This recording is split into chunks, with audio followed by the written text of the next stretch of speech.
Y bueno, como están los pastores fuera, me tocó ser el sobreviviente designado para compartir el día de hoy con ustedes y continuar con la serie de Jesús en acción. Está siendo una serie increíble donde nos vamos de manera como expositiva del libro de Marcos. Y hoy llegamos al capítulo 3 de Marcos. La semana pasada el pastor Chris terminó en el versículo 6. Hoy vamos a continuar desde capítulo 3, versículo 7 en adelante. Entonces, si tienes tu Biblia, yo te invito a que la puedas sacar. No nos vamos a mover de Marcos capítulo 3. Y bueno, saludar a todos los campus. Hagan un poquito de ruido allá, San Antonio, Chihuahua, Juárez, que se escuche el ruido en los campus West y Northeast. Casi se me va ese. Bien, Marcos capítulo 3, versículos 7 al 31. Voy a leer desde el 6, el último en el que nos quedamos la semana pasada. Dice: tan pronto como salieron los fariseos, comenzaron a tramar con los herodianos cómo matar a Jesús. Esto fue después de sanar al hombre de la mano seca. Lo vimos la semana pasada, verso 7.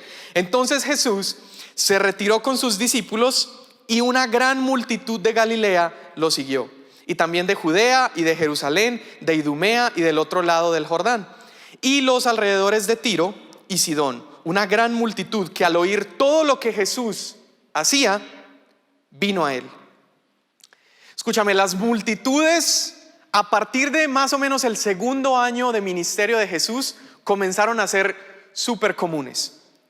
El primer año Jesús lo pasa más en la región de Judea, segundo año lo pasa en esta región de Galilea, que es lo que estamos leyendo ahorita. Y ese segundo año fue como el año de la popularidad. Fue el año donde en toda la región se empezó a escuchar de este hombre que hacía milagros. Se empezó a escuchar acerca de paralíticos que llevaban toda su vida pidiendo limosna y de pronto podían caminar. Escucharse de endemoniados que los tenían que tener encadenados, pero de pronto eran ciudadanos que se comportaban de manera correcta. Y esto empezó a llamar la atención de multitudes que literalmente estaban dispuestos a viajar cientos de kilómetros para ver a Jesús. Eso es lo que estamos viendo en este pasaje. Jesús se aleja de ese escenario donde los fariseos quieren agarrarlo para matarlo. Se aleja y se va con un grupo de personas. ¿Qué nos dice el verso 7? Se va al mar, se retira al mar con sus discípulos y una gran multitud. Lo primero que esta tarde quiero decirte es que no todos los seguidores de Jesús son imitadores de Jesús. No todo el que está persiguiendo a Jesús lo hace con las motivaciones correctas. Jesús nos está mostrando que en este grupo de personas que le siguen hay varios. Número uno, están aquellos que son sus enemigos y aquellos que lo están persiguiendo para ver cómo ponerle el pie y hacer que se caiga, cómo hacerlo tropezar.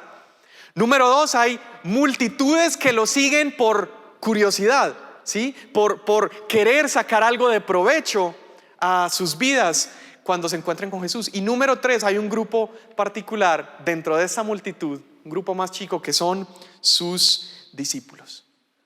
Entonces, no todo el que está persiguiendo a Jesús tiene las mejores motivaciones. No todo el que está detrás de él es un imitador de Jesús.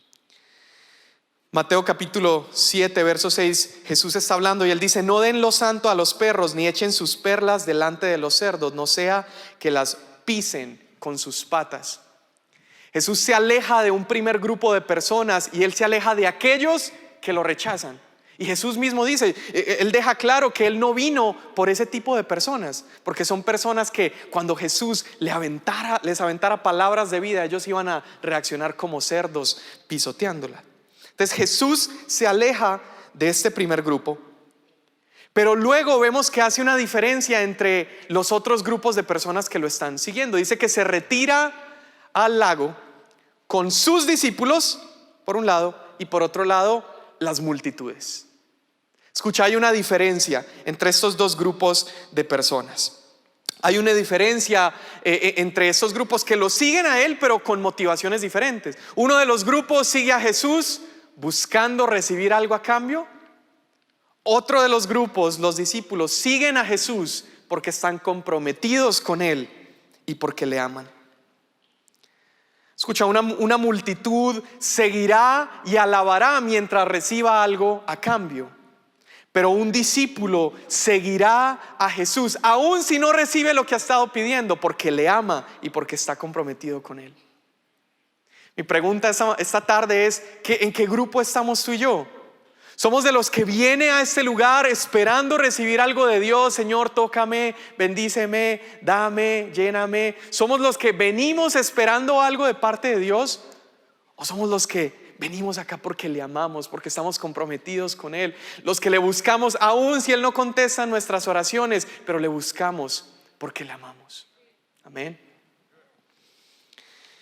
Juan capítulo 2 verso 23 dice: muchos, al ver las señales que Él hacía, creyeron en su nombre, pero Jesús mismo no se fiaba de ellos porque los conocía a todos. Escucha, las multitudes reaccionaban de acuerdo a lo que sucedía en el momento.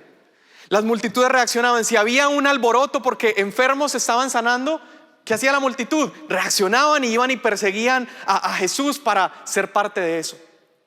Pero de la misma manera las multitudes reaccionaban cuando los momentos se ponían complicados o cuando Jesús empezaba a lanzar palabras que eran fuertes y difíciles. Las multitudes de la misma manera reaccionaban apartándose de Él. Vemos más adelante que estas mismas multitudes que lo perseguían porque querían milagros fueron los que junto a los sacerdotes exigieron que Jesús fuera asesinado.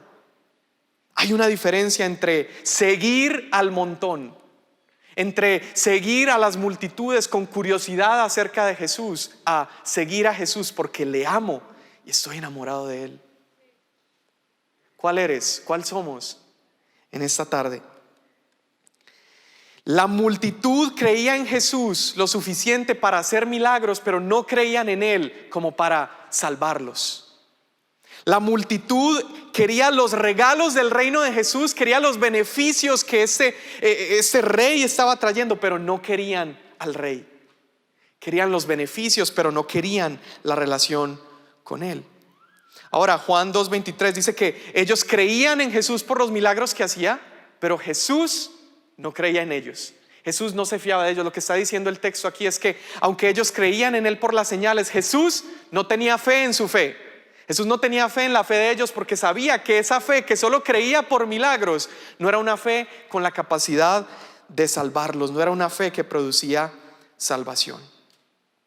Las multitudes alaban mientras reciben algo a cambio, pero que seamos tú y yo aquellos que le alabamos a Él porque le conocemos, porque le amamos, porque Él es nuestro Señor, porque cuando aún las cosas se pongan feas podemos decir: Señor, ¿a dónde más iremos si solamente tú tienes palabras de vida eterna? Aunque todo alrededor se ponga feo, yo seguiré con Él porque yo no soy del montón, yo soy un discípulo. Seamos discípulos que le siguen a Él. Ahora, Jesús quería sanar a los enfermos, claro. Esta gente que venía con curiosidad, Jesús quería obrar en ellos y manifestar su poder en ellos. Dice un poco más adelante en otros capítulos de Marcos, dice: gente ponía a los enfermos en las calles y cuando Él pasaba le rogaban que dejara que los enfermos lo tocaran, por lo menos el borde de su ropa. Escucha, y todos los que lo tocaban quedaban sanos. La gente en la región había aprendido y se habían dado cuenta que solo bastaba con tocar un pedacito de la ropa de Jesús y ¡pum!, poder salía de Él y recibían sanidad, recibían un beneficio de parte de Jesús.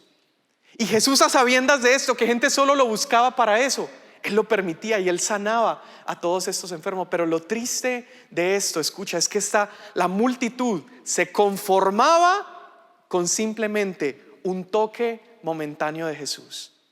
La multitud estaba dispuesta a viajar kilómetros. Por ahí saqué un mapa de las diferentes regiones de donde esta gente viajaba para encontrarse con Jesús.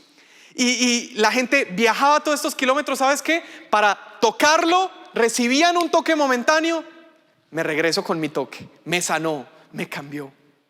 Lo triste de eso es que la multitud se perdía de algo aún más valioso y algo aún más grande, que era la intimidad con Jesús.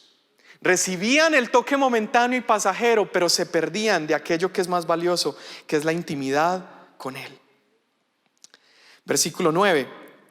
Jesús, entonces las multitudes empiezan a apretarlo y dice: y dijo a sus discípulos que tuviera lista una barca para él por causa de la multitud, para que no lo oprimieran. Ojo, era tanta la gente que venía a buscarlo que lo empezaban a oprimir, porque acuérdate, la gente quería tocarlo y quería sanidad, entonces lo empezaban a oprimir, pero él tenía un mensaje que dar. Entonces le pide a uno de los discípulos que acerque la barca. Dice, para que no lo oprimieran, porque él había sanado a muchos, de manera que todos los que tenían aflicciones para tocar a Jesús se echaban sobre él. Había personas que venían a escuchar a Jesús a causa de los milagros que él había hecho, pero también a causa de esos milagros, personas no podían escucharle. ¿Por qué? Porque estaban tan distraídos con esa bendición pasajera y esa bendición momentánea y esos milagros que el Señor los permitió para corroborar el mensaje de Jesús, se convertían en el centro de atención y entonces el mensaje no podía ser predicado. Jesús tiene entonces que pararse en una barca, hace una separación natural entre la playa y de esa manera hace como su anfiteatro ahí para poder compartir y predicar. Escúchame, que tú y yo no estemos tan distraídos con los beneficios que el reino de Dios nos da, que no estemos tan distraídos con los milagros que Él ha hecho, que no estemos tan distraídos con las comodidades y bendiciones que Dios te da, que nos perdamos de escuchar el mensaje y de vivir el mensaje. Que no nos distraigamos tanto con las añadiduras, que nos perdamos de disfrutar el reino de Dios y su justicia. Familia, pero tenemos un Dios que es tan bondadoso que aún si tú y yo lo buscáramos a Él por las añadiduras, Él lo va a hacer. Aún si lo buscamos por Señor, bendíceme, dame, lléname, tenemos un Dios que es tan bondadoso. Él es capaz de hacerlo, pero sabes, nos vamos a perder de una bendición mayor que es la intimidad con Él. Jesús hace algo interesante, es que le pide a uno de estos ex pescadores. Acuérdate que Él los invitó a dejar sus redes, pero ahora le está pidiendo a uno de ellos que traiga su barca. Y eso que antes Él usaba para su trabajo, ahora se estaba convirtiendo en una plataforma donde Jesús podía anunciar el mensaje de salvación y de esperanza. Y lo que quiero decir con esto es que muchas veces pensamos que cuando entregamos nuestra vida a Jesús debemos abandonar nuestros sueños profesionales, nuestras carreras, debemos abandonar quizás nuestra empresa o trabajo, pero ese no es el deseo de Dios, eso no es lo que Él está haciendo en este caso. Lo que Dios está haciendo es plantándonos a cada uno de nosotros en diferentes esferas de nuestra sociedad, pero Él quiere que ese lugar donde tú y yo estamos se convierta en esa barca o esa plataforma donde tú y yo podemos dar a relucir el mensaje de salvación. Todo ese entrenamiento que estos pescadores habían tenido no fue desechado al momento de Jesús llamarlo. La carrera que tú tienes, los talentos que tú tienes, no es para que los deseches cuando ahora estés en el reino de Dios. Pero todos esos talentos y todas esas cosas, el lugar en donde estás, que sea usado para que la luz de Cristo brille en nuestras ciudades. Amén. Que tu lugar de trabajo, tu influencia, el lugar donde Dios te ha plantado, que Dios se manifieste en ese lugar. Verso 11 dice: y siempre que los espíritus inmundos venían a Jesús, caían delante de Él y gritaban: tú eres el Hijo de Dios. Pero Él les advertía con insistencia que no revelaran su identidad. Jesús está sanando, Jesús está recorriendo pueblos y aldeas. Dice en Mateo capítulo 9 que Jesús recorría pueblos y aldeas viendo a las multitudes con compasión porque estaban desamparados como ovejas sin pastor. Entonces Jesús iba caminando en estos lugares, untándose de la gente, viendo el dolor de la gente. Y parte de la multitud que venía eran personas que venían oprimidas por el diablo, personas que venían con espíritus. Y cuando los espíritus veían a Jesús, dice la escritura que reconocían la autoridad de Jesús y le decían: tú eres Dios, tú eres Dios. Pero Jesús hace algo muy interesante, y es que Jesús no permite que estos discípulos suelten esta falsa adoración. Perdón, que estos demonios suelten esta falsa adoración. No era mentira lo que estaban diciendo. Él era el Hijo de Dios, ¿verdad? Él es el Hijo de Dios. Pero Jesús nos está mostrando algo, y Él nos está mostrando que a Él no le interesa que personas que no están afiliadas con Él, en una relación de intimidad con Él, le anden haciendo propaganda. Él no le interesa que por toda región haya popularidad y fama acerca de su nombre. No, Él nos iba a mostrar unos capítulos después que a Él lo que le interesaba era que un puñadito de personas que le amaban, que le conocían, que estaban comprometidos con Él, que un puñadito de personas fueran aquellos que tenían la responsabilidad de hacer famoso su nombre entre las naciones. Escucha, Jesús no quiere ser apretujado con popularidad. Jesús quiere ser rodeado de intimidad de sus hijos, intimidad de sus discípulos. Y esos discípulos que han pasado tiempo con Él y le han conocido, entonces ellos van a ir y hablar de Él, van a ir y anunciar las grandezas de Él. Jesús calla a estos demonios porque Él no le interesaba la adoración de aquellos que no le amaban primero. No le interesó la popularidad demoníaca, se negó a aceptar el testimonio de estos demonios. Entonces, número uno, Dios escucha nuestra adoración, pero Él no está afanado por la promoción de aquellos que no le conocen. Y número dos, Jesús prefiere que aquellos que le anuncien, aunque no sean tan ruidosos y escandalosos, que aquellos que le anuncien sean aquellos que primero le han conocido y que tienen una relación con Él. Versículo 13 dice: después Jesús subió al monte, llamó a los que Él quiso y ellos vinieron a Él, y designó a los 12 para que estuvieran con Él. Déjame te muestro lo que Jesús está haciendo. Primero dice el versículo 6 del capítulo 3 que se aleja ¿de quién? De sus enemigos. Y cuando se aleja se va al lago con dos grupos de personas, con las multitudes y con los discípulos. Pero después de estar con ellos, una vez más abandona uno de los grupos, abandona las multitudes y se va al monte ¿con quién? Con sus discípulos. ¿Te das cuenta? Hay tres grupos de personas: los que lo rechazan, los que lo buscan por un beneficio y aquellos que son sus íntimos. Y dice lo siguiente: designó a los 12 para que estuvieran con Él.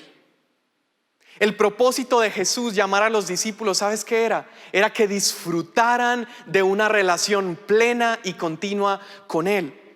Jesús no los llama solamente: mijo, póngase a jalar, póngase a trabajar. Jesús los llama primeramente para que disfruten de una relación con Él, para que convivan con Él. La diferencia de aquellos que buscan a Jesús, de las multitudes que buscan a Jesús solo para sacar algo de provecho, es que se están perdiendo de lo más valioso y lo más precioso, que es estar con Él. ¿Cómo va a tener más valor yo buscar a Dios por las añadiduras? Decirle: Señor, dame la casa nueva, dame el carro ese que salió ahí en el comercial, y que el Señor me lo dé. ¿Cómo va a tener más valor un carro que tener una relación profunda con el Creador del universo?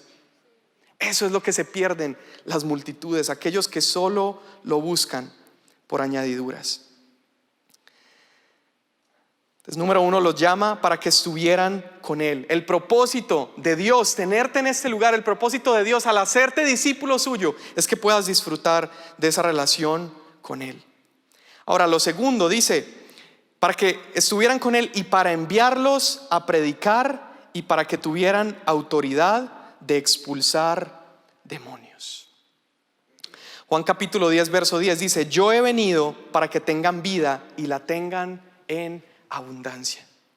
Sabes, la vida abundante de la que Jesús está diciendo que Él nos ha prometido no es esta vida de las añadiduras, no es esta vida de los beneficios del reino, no es esta vida de buscar a Él para ver qué saco de provecho. La vida abundante que Jesús está prometiendo que Él nos quiere dar es que aun si estamos por las aguas, aun si cruzamos por las llamas, Él estará con nosotros. Y Mateo 28 dice que estará con nosotros todos los días hasta el fin del mundo. Eso es una vida en abundancia, familia. Pregúntale a Pablo. Él creía en la vida abundante que Dios quería darle, y sin embargo, ¿cómo fue su vida terrenal? Fue una vida de prisiones, fue una vida de naufragios, fue una vida de latigazos, de persecución, y sin embargo Él vivió una vida abundante. ¿Por qué? Porque Él, como discípulo de Jesús, caminó con Él y estuvo con Él. El propósito secundario de llamar a los discípulos era enviarlos para ser sus representantes a todo el mundo. Pero fíjate que hay un orden. Primero es estar con Él y después los envía a predicar. Hay un orden. Mira, como Vino Nuevo y en Visión Juvenil, amamos tanto a cada voluntario, amamos tanto a cada servidor, a cada persona que hace que un domingo sea posible. Creo que Vino Nuevo tiene los mejores servidores y voluntarios de todo el mundo. Pueden hacer ahí ruido en todos los campus, tenemos los mejores voluntarios. Pero hay un orden. Déjame decirte, aunque sirvamos al Señor, Él está más interesado en que primero convivamos con Él.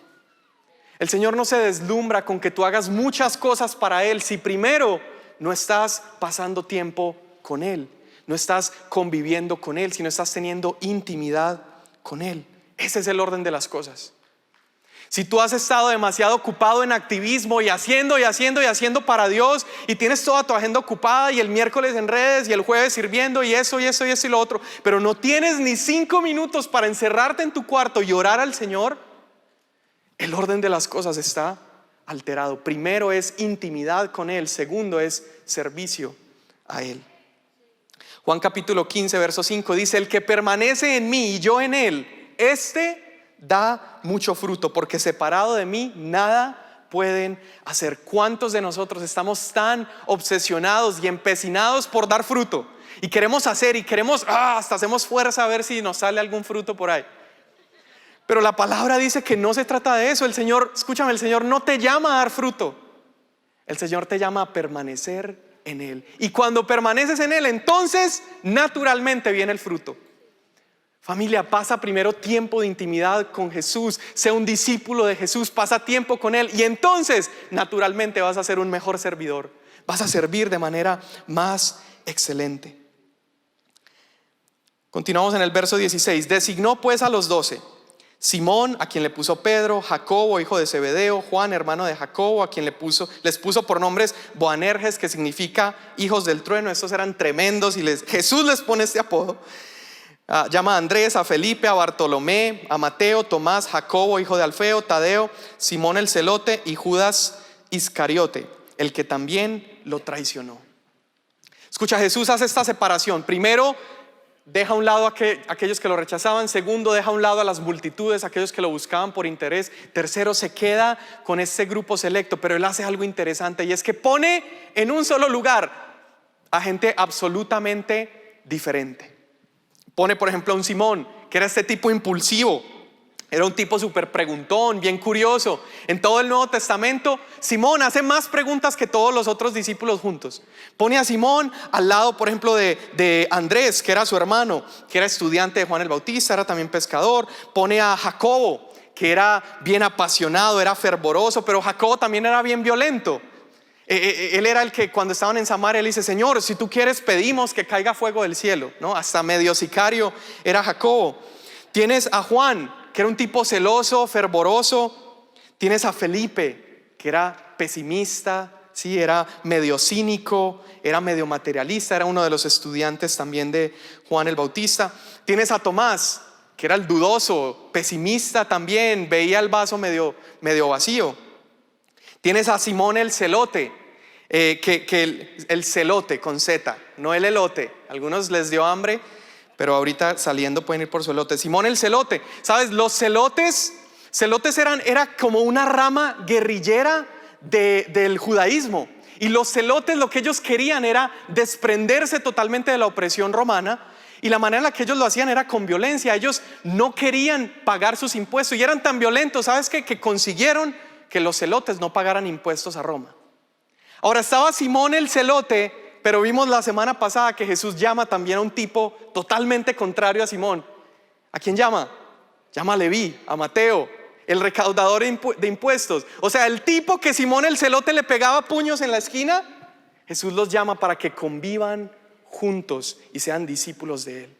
Llama a personas con políticas extremas opuestas. Llama a personas con trasfondos opuestos, con personalidades opuestas. Y Jesús está haciendo esto porque la obra que Dios quería hacer en la vida de los discípulos, escúchame, la iba a hacer a medida de que los discípulos disfrutaran una relación con Jesús.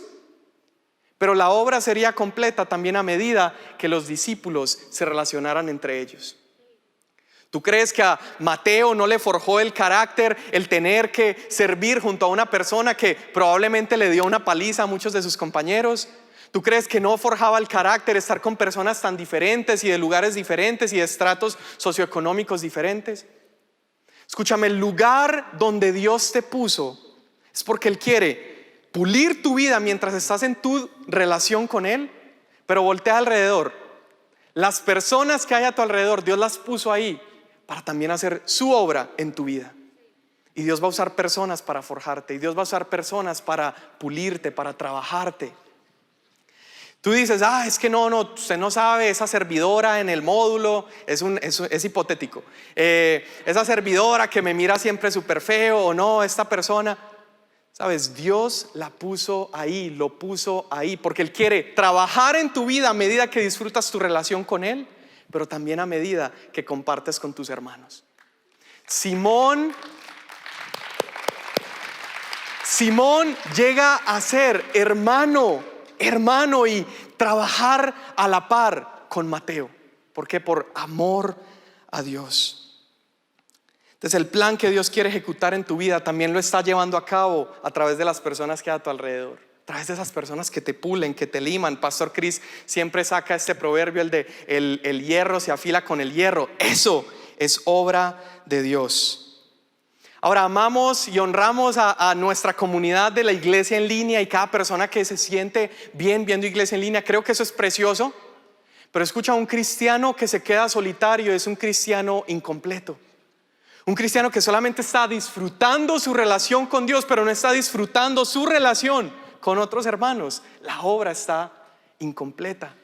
Entonces, qué bendición el poder tener iglesia en línea, pero nada puede reemplazar la comunión entre los hermanos. Eso es parte de la obra de Dios. Ahora Jesús llama a los discípulos y ¿qué está haciendo? Los saca del montón, ¿sí o no? Los saca de esta multitud y los separa. Verso 20, capítulo 3, verso 20 dice: Jesús llegó a una casa y la multitud se juntó de nuevo a tal punto que ellos ni siquiera podían comer. Cuando sus parientes oyeron esto, fueron a hacerse cargo de él porque decían: Jesús está fuera de sí. Jesús llega, está comiendo y las multitudes, otra vez empecinadas en ir a tocarlo, empiezan a hacer tumulto al punto que Jesús ni siquiera pudo comer. Y dice que sus parientes, su familia de sangre, se preocupa por él. A lo mejor dicen: hombre, Jesús no ha comido en tantos días, no lo dejan en paz, no tiene un minuto para él. Lo quieren sacar de ahí a la fuerza. No tanto porque no estuvieran de acuerdo con lo que Jesús estuviera enseñando en el momento, sino quizás porque provocó esa sensación en su familia de que Jesús no estaba teniendo el manejo de sus tiempos. Verso 22: y los escribas que habían descendido de Jerusalén decía: tiene a Belzebú y expulsa a los demonios por medio del príncipe de los demonios. Llamándolos junto a él, Jesús hablaba en parábolas y les dice: ¿cómo puede Satanás expulsar a Satanás? Si un reino está dividido contra sí mismo, ese reino no puede perdurar. Si una casa está dividida contra sí misma, esa casa no puede permanecer. Y si Satanás se ha levantado contra sí mismo y está dividido, no puede permanecer, sino que ha llegado su fin. Verso 27: pero nadie puede entrar en la casa de un hombre fuerte y saquear sus bienes si primero no lo ata. Entonces podrá saquear su casa.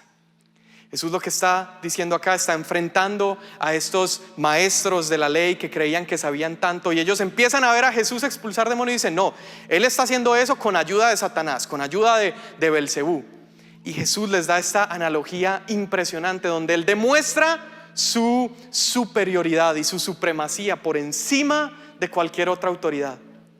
Jesús dice: nadie puede entrar a una casa a sacar los bienes si primero no ata al hombre fuerte de esa casa. Jesús, en otras palabras, está diciendo: yo puedo sacar espíritus de donde se me dé la gana porque yo tengo mayor autoridad. Yo ya he atado al hombre fuerte y tengo una autoridad superior, y el día de hoy eso debe ser buenas noticias para nosotros, porque el hombre fuerte ya fue atado. El día que te encuentres con una situación complicada en tu vida, el día que veas a un espíritu manifestarte, tú no tienes que ponerte a atar al hombre fuerte. Él ya fue atado, solo tienes que recordárselo. Solo tienes que recordarle que Jesús tiene autoridad por encima de todo.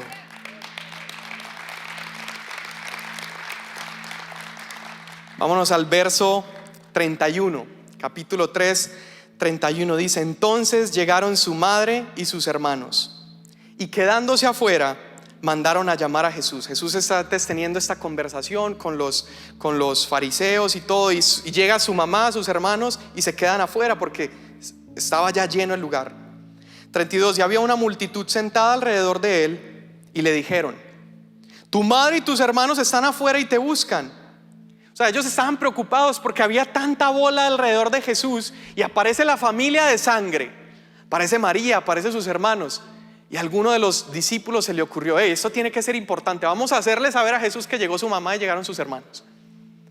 Y Jesús, con una calma, parece como ignorar a esta persona y dice: a ver, 32, ¿quiénes son mi madre y mis hermanos?, les dijo Jesús. Y mirando a los que estaban sentados en círculo alrededor de él, dijo: aquí están mi madre y mis hermanos.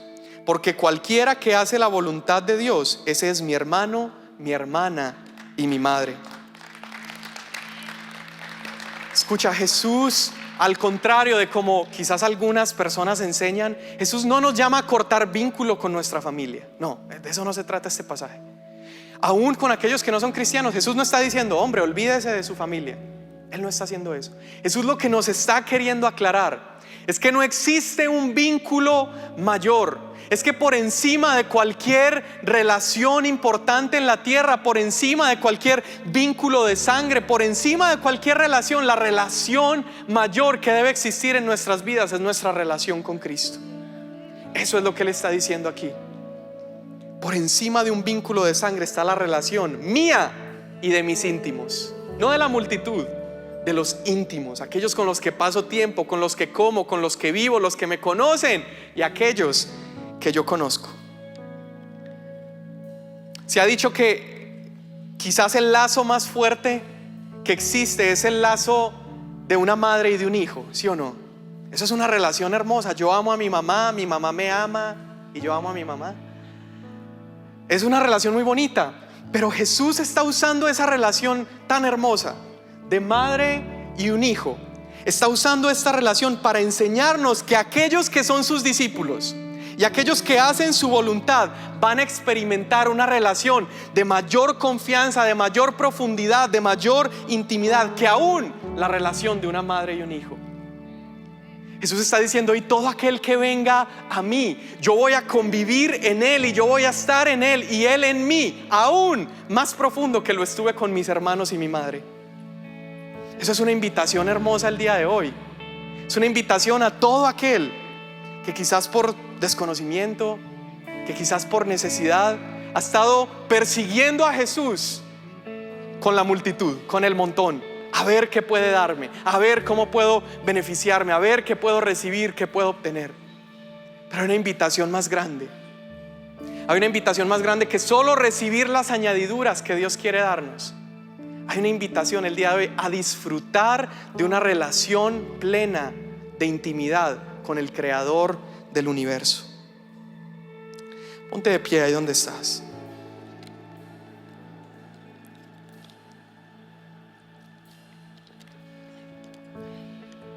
Jesús separa estos tres grupos. ¿En cuál estamos hoy?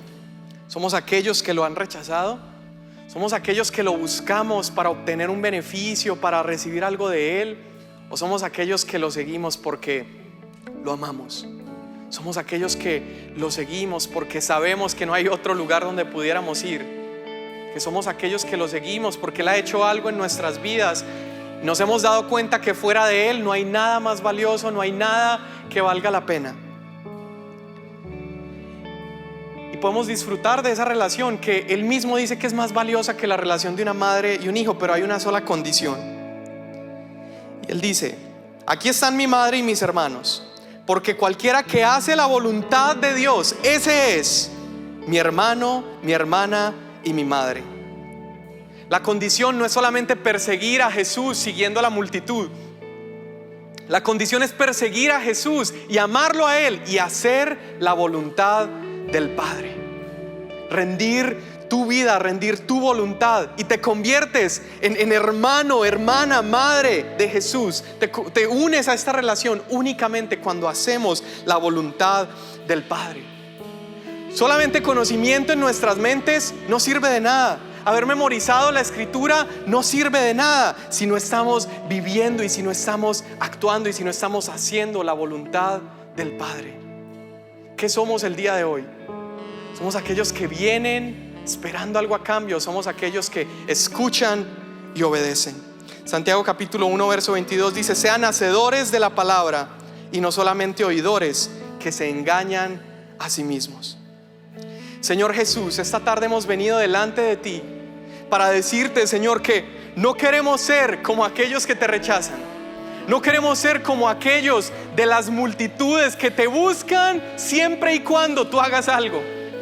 El día de hoy hemos venido a decirte, Señor, tus hijos, hemos venido a decirte que te amamos, Señor, que eres todo para nosotros, que tú lo vales todo, Dios, que nuestra relación contigo es más precioso que el oro refinado, que el conocerte a ti, Señor, es nuestra recompensa, que aunque contestes o no nuestras oraciones, tú siempre eres fiel. Levanta tus manos y empieza a adorar al Señor unos minutos. Dile: Señor, si yo te tengo a ti, nada más tiene valor.